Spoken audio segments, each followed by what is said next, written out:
Welcome back to the deep dive. Today, we are shifting our gaze a little bit. Usually, when we talk about the fungal kingdom or the wood wide web, we have a tendency to look up. Right, you're looking for the big, flashy stuff. The big, charismatic mushrooms erupting from rotting logs, or, the ones that fetch $50 a pound at the farmer's market. We look for the stars. The superstars, the chanterelles, the lion's manes, the porcinis. Exactly. The ones that have their own fan club. They really do. But today, I want to look down, literally, into the dirt, into the pine needles, because we have a stack of research here, and it's pretty varied, ranging from specific genetic sequencing in Turkish national parks to these massive taxonomic keys from East Asia that all points to a group of fungi that are, well, let's call them the wallflowers of the forest. Oh, you're talking about the terrestrial polypores. I am. Specifically, the genus Albatrellus and its close relatives. And wallflower might actually be unfair, because as I dug into these papers, especially the ones on Albatrellopsis and Albatrellus, I realized these things are hiding some serious drama. Oh, yeah. I mean, we've got mushrooms that act like mood rings, changing from blue to brick red. We've got, chemical warfare being waged against cancer cells. Right. And we have this massive ecological machinery happening right under our hiking boots that we usually just step on and ignore. It's a vibe shift. A vibe shift. Yeah. We need to liken the vibe today, tune into the frequencies we usually miss. I like that. It is about tuning in. It's a classic case of overlooking the boring stuff. You see a lumpy brownish-orange patch on the ground under a pine tree, and you just keep walking. You do. But if you were to stop and really look at the DNA, look at the hyphal structure, look at the chemical profile, you would see one of the most complex organisms in the forest. So that's the mission today. We are going to deconstruct the lives of two specific protagonists, the shape-shifting Albatrellopsis flettii and the master of camouflage, Albatrellus confluens. The fused polypore. Yes. And then we're going to widen the lens significantly to see how their cousins in East Asia are basically terraforming the forest floor. It's a journey from a single DNA sequence found in a park in Turkey to the macro, which is, the carbon cycle and forest health of the entire northern hemisphere. It's a huge scope. So let's start with the shapeshifter. Let's do it. Albatrellopsis flettii. I was reading this specific study out of the Kazdaya National Park in Balıkesir, Turkey. And the first thing that grabbed me wasn't the DNA analysis, although we will definitely get there. Right. It was the visual description of this mushroom. If I saw this thing fresh in the woods, I don't think I would assume it was real. Because of the blue. The blue, it's startling. It's so vivid. The source material describes the fresh Bileus, the cap, as having these distinct blue or blue-green hues. Now, I know my mushrooms decently well, and in the fungal world, blue is a rare color. It really is. You have the indigo milk cap, maybe a few Entoloma species, maybe some bruising on a bolete, but a blue polypore growing on the ground. That is a statement. It is a significant statement. But here's the trick, and this is why it confuses so many people. Okay. That blue is transient. It's chemically unstable. The study notes that as the mushroom ages, or even just as it dries out from the wind, it undergoes this radical transformation. So it doesn't stay blue? Not at all. It goes from that electric blue to a dingy ochre, then to a rusty color. Wow. And the source said if you dry it for a herbarium specimen, it changes even more. Correct. It keeps going. When fully dried, it turns a salmon orange or even a deep brick red. That is a nightmare for identification, isn't it? A complete nightmare. You pick a blue mushroom, walk home, and by the time you pull it out of your basket, you have a red mushroom. It's gaslighting you. It really is. And it's the primary reason this group, the Albatrellacea, has been so taxonomically messy for so long. Because you can't trust your eyes. It's exactly. Morphological identification, just using your eyes.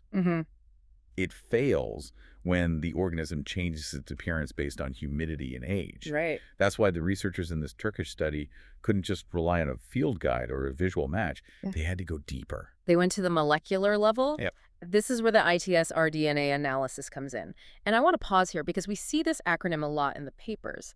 IS, internal transcribed spacer. The barcode. The barcode. So for the listener who hasn't spent time in a genetics lab, why is this the barcode? Why this specific snippet of DNA? Okay, so think of the genome like a massive library containing millions of books. Right. Most of those books are conserved. They are the instructions for basic life, like how to build a cell wall or how to process sugar. The fundamentals. The absolute fundamentals. Those instructions don't change much over millions of years because if they break, the organism dies. Sure. So if you look at those sections, a mushroom looks suspiciously like a human. Which is not helpful for telling two mushroom species apart then. Exactly. But the ITs region, that's different. That's like the scribble in the margin of a notebook. Oh, I like that. It's a non-coding section of the DNA. Because it doesn't code for a critical protein, it can tolerate mutations. It accumulates typos and changes at a steady rate. So it evolves faster. Much faster. So if you sequence that specific region, you get a unique signature, a barcode, that is specific to that species. And when they ran that signature for the sample they found under the pine trees in Turkey, what did they find? A perfect match. Yeah. It was a 100% identity match with Albatrellopsis flettii sequences already logged in GenBank from North America and East Asia. 100%. Wow. No ambiguity. Which tells us something huge about biogeography, right? Absolutely. This isn't just a local oddity. This is a species with a massive holarctic footprint. It's managed to bridge continents. And how do you think it did that? It must have followed the trees. It likely hitched a ride. It tracks with the host trees. Remember, these fungi are ectomycorrhizal. They are partners with conifers. Right, the symbiosis. Wherever the pines and firs went after the last ice age, flettii likely went with them on their roots. It connects the forests of the Pacific Northwest to the mountains of Turkey. It's like a living map of ancient forests. In a way, yeah. Now, the study didn't stop at DNA. They did the microscopy, too. And there was a term there I want to unpack because it sounds incredibly technical, but it actually dictates what the mushroom feels like in your hand. Yes. Monomitic hyphal system. Right. This dictates the entire texture and mouthfeel if you were to eat it, though I wouldn't recommend it for this one. Okay, so what does it mean? So fungal flesh is made of hyphae, these tiny microscopic tubes. In some shell fungi, the really woody ones that can break your knife, you have what's called a traumatic system. Traumatic. 3 types. Exactly. You have generative hyphae for reproduction. You have skeletal hyphae for structure. Think of those as steel rebar. Okay. And you have binding hyphae to tie it all together. Biological concrete. But flettii's different. It's monomitic. It only has the generative hyphae. It's structurally simple. So it's missing the rebar. It's missing the rebar and the ties. That's why it's fleshy. That's why you can tear it apart with your hands. It lacks that skeletal reinforcement. That makes so much sense. It also mentioned weakly amyloid spores. Another key identifier. So that's another chemical test, right? It is. It's a chemical reaction we use for identification. You put a drop of Meltzer's reagent, which contains iodine, on the spores under a microscope. And you're looking for a color change. You are. If they turn blue or black, they are amyloid. If they turn reddish-brown, they're dextrinoid. In this case, they are weakly amyloid, taking on a slight grayish-blue tint. So it's a subtle clue. It's a very subtle diagnostic feature, but for a mycologist, that reaction is the difference between one genus and another. It's amazing how much chemistry is involved just in figuring out what you're looking at. You can't escape it. Which actually brings us perfectly to our second protagonist. Okay. The fused polypore, Albatrellus confluens. Albatrellus confluens, a fascinating species, and quite different from flettii, though they are related. This one seems less about changing colors and more about taking over space. Yes. The confluence part of the name, that means flowing together, right? Exactly. Confluence. This mushroom has a habit of growing in these dense, gregarious clusters. So you don't find just one. Rarely. And the stems often fuse together at the base, or even the caps will merge into each other. You might think you're looking at 10 individual mushrooms, but if you pull them up, it's one giant, multi-headed organism. It's the Hydra of the forest floor. In a way, yes. A fungal Hydra. And unlike the blue flettii, confluens is all about earth tones. Right, it's a master of camouflage. Beige, pale salmon, orange-ish. It's trying to blend in with the pine needles and the duff layer. But here's where it gets tricky for people who actually want to eat these things.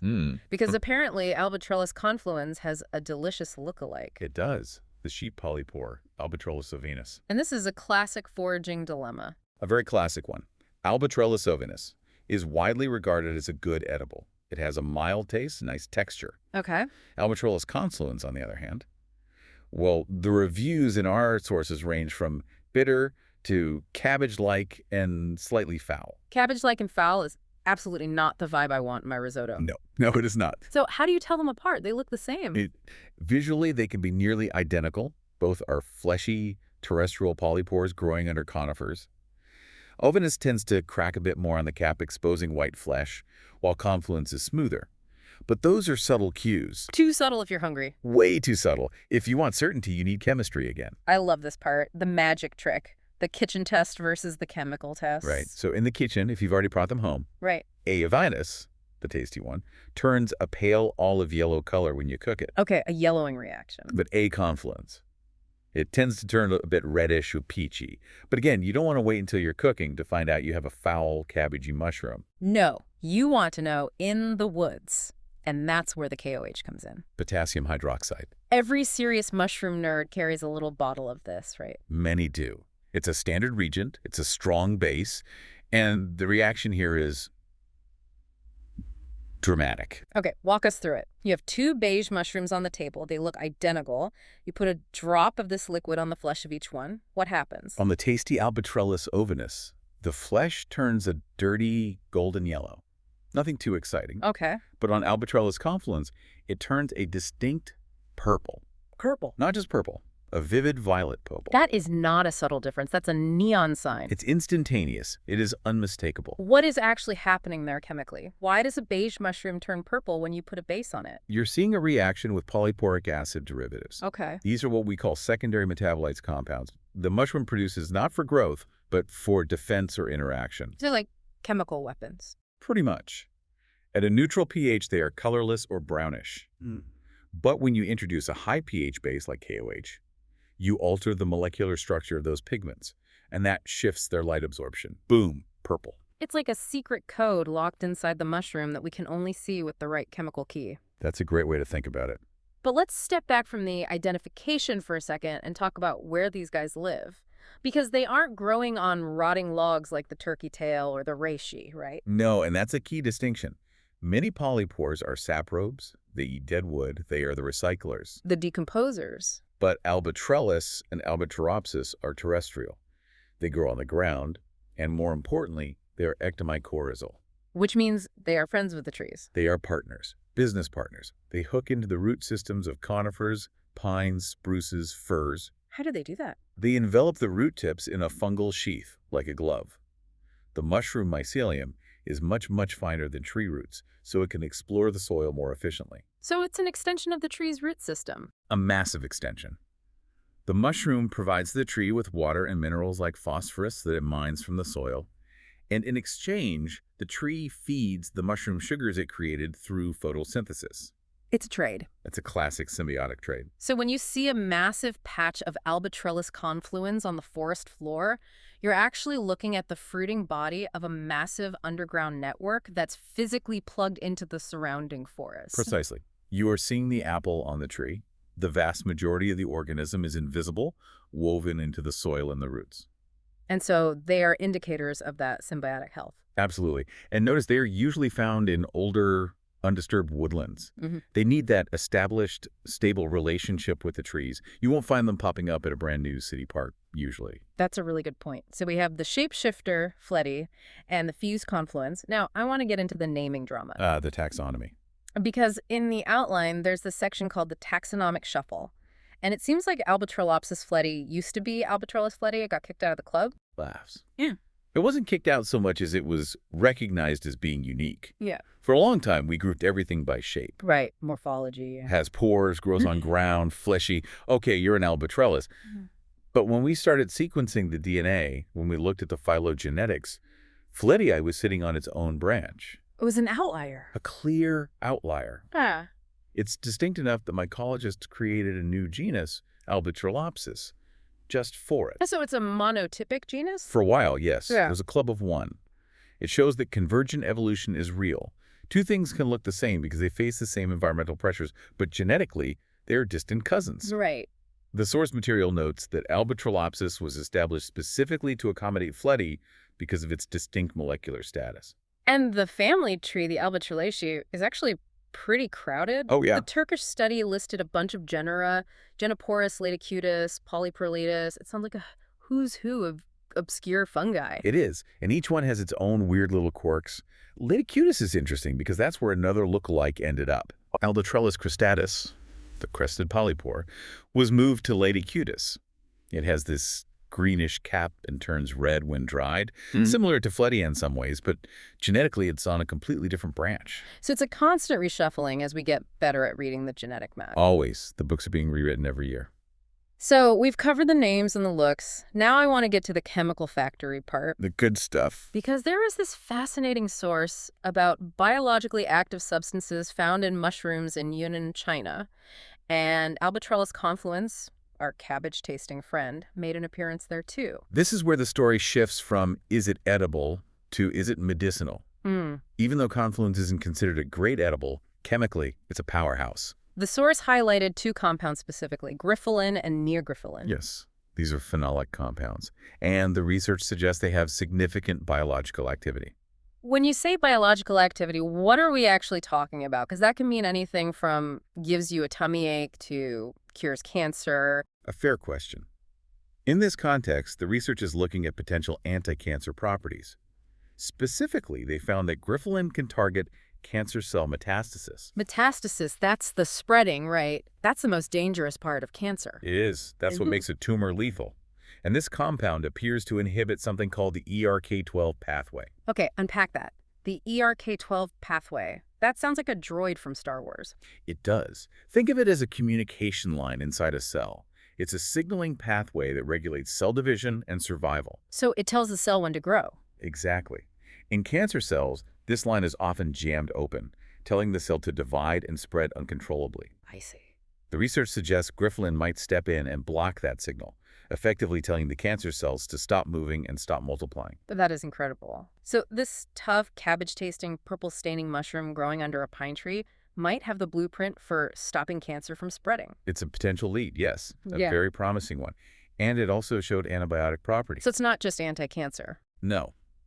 The source mentioned activity against Bacillus cereus and Enterococcus faecalis. So it's fighting bacteria as well. It's chemical warfare down there in the leaf litter. It has to be. Remember, these mushrooms are sitting on the ground, surrounded by millions of bacteria, molds, and insects that want to eat them. They are chemical fortresses. Right. They can't run away. They can't run away, so they fight with chemistry. They haven't survived millions of years by being defenseless. They produce these compounds to protect themselves, and we're just serendipitously finding that those same compounds might interact with human biology in useful ways. I do have to ask about one thing in the notes, though. Okay. One of the sources was titled Zombie Mushrooms. Please tell me Albatrellus confluens doesn't turn people into zombies. Laughs. No. Thankfully not. That is just the catchy name of a database. Oh, thank God. Albatrellus confluens is not a cordyceps. It doesn't take over insect brains. Oh, okay. In fact, the source notes that confluens has very limited historic usage, meaning there's almost no folklore about it. It's not like the reishi mushroom in China, which has thousands of years of medical history, or the fly agaric with its shamanic associations. Right. Confluens was just there. The source calls it a scientific curiosity rather than a cultural staple. It's the wallflower of the mushroom world. It really is. Until you drop KOH on it or stick it under a microscope. Exactly. It flew under the radar until modern science started looking at its chemistry. Okay, so we've looked at our two main characters. Now I want to zoom out. Widen the lens. Widen the lens. We have this massive source, East Asian Polypores by Nunez and Rai Varden. This thing is a beast. 160 pages of taxonomic keys. It's a monumental work. It catalogs the sheer diversity of polypores in that region. And it shows us that the polypore body plan, tubes, pores, woody texture, has been adapted in 1,000 different ways. So let's run through some of the greatest hits from this list, because some of these are just weird. Start with cryptoporous. Cryptoporous. The name gives a hint. Hidden pore. Hidden pore, okay. This is a fascinating adaptation. The mushroom develops a vulva. A vulva, like a veil. Usually you see that on things like Amanitas, the death caps. Right, but here it's a veil-like structure that actually covers the pore surface. It creates a little enclosed chamber. Why would it want to cover its pores? Doesn't it need to drop spores for reproduction? That's the question. The leading theory is that it's an adaptation for insect dispersal, specifically entomockery. So it's using bugs. It is. Instead of just dropping spores into the wind and hoping for the best, the enclosed space attracts certain insects, maybe beetles, that crawl inside, get covered in spores, and then fly off to a new tree. Wow. It's a targeted delivery system rather than a broadcast system. That is brilliant. It's built its own little waiting room for bugs. Its own little spore transfer station. What about microporous? Microporous, small pore. These are off of these beautiful, thin, funnel-shaped mushrooms. They have lateral stipes, so the stem comes out of the side, or sometimes the center. Okay. Microporous xanthopus is a famous one mentioned in the key. Xanthopus. Yellow. Your Latin is getting good. Yes. Yes, it has this distinct yellow stem that expands into a disc at the base. It's gorgeous. And the pores are incredibly tiny. Like you can't see them. To the naked eye, the underside just looks smooth. You almost need a lens to see the holes. They function almost like filters. And then we have the chicken of the woods, Yeah. Laetoporus. This one I know. A fan favorite. It's delicious, but the source talks about it causing brown cubicle rot. Mm. And this felt like a crucial ecological distinction that I've glossed over my whole life. It is the single most important distinction in forest decomposition. Okay. You have white rot and brown rot. Break it down for us. Okay. Wood is mostly made of two things: cellulose and lignin. Right? Cellulose is the white stringy fiber. It provides the tensile strength. Lignin is the brown hard glue that holds it all together. It provides the rigidity. I think you used the analogy of concrete and rebar before. Exactly. It's a perfect analogy. So white rot fungi-like Tranites, or many Ganoderma species, have the special enzymes needed to break down the lignin. They can eat the concrete. And what's left? They bleach the wood. They leave it stringy, white, and fibrous because they're eating the glue and leaving the rebar. Okay, so that's white rot and brown rot. Brown rot fungi, like our friend Laetoporus or Fomitopsis, can't digest lignin.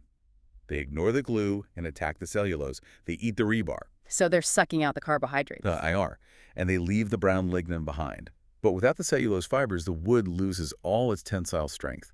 It shrinks and cracks into these distinct cubical blocks. Like little burnt marshmallows, I've seen that. Exactly. If you kick a rotten log and it crumbles into brown cubes, that's brown rot. And what does that mean for the forest? Ecologically, that residue is very stable. It stays in the soil for centuries, holding moisture and carbon. So Laetoporus isn't just a tasty meal. It's creating the long-term soil structure of the forest. It is building the sponge that holds the forest floor together. I will never look at a rotten log the same way again. I'm going to be checking for cubes. It changes how you see things. What about Emilocystis lapponica? The source calls it an indicator species. What does that indicate? This is a special one. It's a boreal fungus. It likes the cold, northern, pristine forests. The lapponica refers to Lapland. It smells distinct and it bruises red. But the key is that it's restricted to old-growth coniferous forests. So if you find it, you know you're in a healthy old forest. You know you are in a forest that hasn't been clear-cut or heavily managed for a long, long time. It needs those massive, decaying, fallen logs that only exist in an old ecosystem. It's like a badge of honor for the forest. It is. It tells you the history of the land just by existing. And then there are the dyers, the crafters. Ah, yes. Phaeolus schreinitzii, the dyer's polypore. A favorite among textile artists. It's a parasite, actually. It causes butt rot in conifers. Butt rot. Is that a technical term? Laugh. It's a very technical term. It rots the base or the butt of the tree. Foresters hate it because it ruins the timber. But the dyers love it. They love it. It's gold to them. Literally. You Yeah. can use it to dye yarn, these incredible shades of yellow, gold, orange, and brown. It's highly pigmented. I love that duality. To the forester, it's a pest. To the artist, it's a treasure. And to the ecosystem, it's a recycler creating habitat. It's all about perspective. We also saw some wild color reactions in the East Asian list, similar to our Albatrellus, Hapalopolis turning purple. Oh, Hapalopolis nidiolans or rudolans. It's this plain-looking cinnamon orange shelf mushroom. Right. But it contains polyporic acid. Up to 40% of its dry weight is this acid. Wow. If you drop KOH on it, bam, bright, shock purple. It's one of the most dramatic chemical reactions in all of mycology. It's like these mushrooms are just hiding their true colors until we hit them with the chemistry set. It brings us right back to Albatrellopsis flettii. The color is a signal of the chemistry inside. It's all connected. So we've traveled from Turkey to China, looked at DNA, chemistry, and rot. But I want to wrap up with the conservation status. Because usually when we talk about nature, it's a depressing story of things going extinct. But Albatrellus confluens. It's actually good news. It is. The IUCN Red List categorizes it as LC least concern. Least concern. I like the sound of that a lot. The population trend is stable. It is very large. There are no major threats currently because it thrives in widespread conifer woodlands. So why study it? If it's common, if it's boring, if it's everywhere, why does it matter? That is the most important question. Right. We often focus conservation on the rare, the charismatic, the endangered, the pandas of the fungal world. The superstars we talked about at the beginning. Exactly. But species like Albatrellus confluens are licormy concerns. They're the foundation. They're the baseline. They're the bedrock of the ecosystem. They are the ones doing the heavy lifting. They are. They're the ones forming the massive mycorrhizal networks that support the spruce and pine forests across the entire northern hemisphere. If the common stuff starts disappearing, that's when you know the system is truly collapsing. That's a scary thought. Studying them gives us a pulse on the health of the entire forest. And as we learned, even a common mushroom might be a chemical factory for the next generation of cancer drugs. Precisely. Common does not mean simple or useless. It just means successful. And we should study success. That's a great point. So let's synthesize this whole deep dive. Let's bring it home. We started with a blue mushroom in Turkey that turns red when it dries. We learned that DNA sequencing is breaking up the old family reunions and creating new genera like Albatrellopsis. And we looked at the fused polypore, Albatrellus confluens, and how a single drop of KOH can save you from a bitter cabbage-flavored dinner. A crucial life skill. A very crucial skill. And we saw that these fungi aren't just sitting there. They're actively engaging in chemical warfare against bacteria and maybe even human cancer cells. And then we explored the East Asian cousins, the ones with veils for insects, the ones that dye wool, and the ones that turn wood into those brown cubes, building soil for centuries. It really highlights that the polypores are so much more than just hard mushrooms on trees. They're diverse, chemically complex, and ecologically vital. So what's the takeaway for you? What sticks with you after all this? For me, it's the contrast between the visible and the invisible. You see a drab, scaly patch on the ground. Maybe you kick it. But inside that patch is a unique chemical signature, a specific genetic history that links it to forests halfway across the world, and a physical connection to the roots of the trees towering over you. You're looking at the tip of the iceberg? Not even. You're looking at the apple on a continent-spanning tree. I love that. For me, it's the mood ring aspect. Yeah. The idea that these things are responsive. They change color with age, with damage, with drying, with chemicals. They aren't static statues. They are living, reacting organisms. And that reaction is data. Whether it's turning blue, red, or purple, the mushroom is telling us something about its composition. We just have to learn how to read it. So here is a thought to leave you with. Next time you are hiking and you see one of those boring shelf fungi or a weird crusty patch on the dirt, just remember the network. We see the fruit body, the albatrellus, but the real action is underground. That vast web of mycelium. It's connecting the forest, fighting bacteria, trading sugar for phosphorus, and possibly holding chemical keys we haven't even unlocked yet. It's not just forest debris. It is a living, breathing chemical laboratory. And it's been running that lab for millions of years. And it doesn't even charge admission. Thanks for diving in with us. Keep looking down. See you in the woods.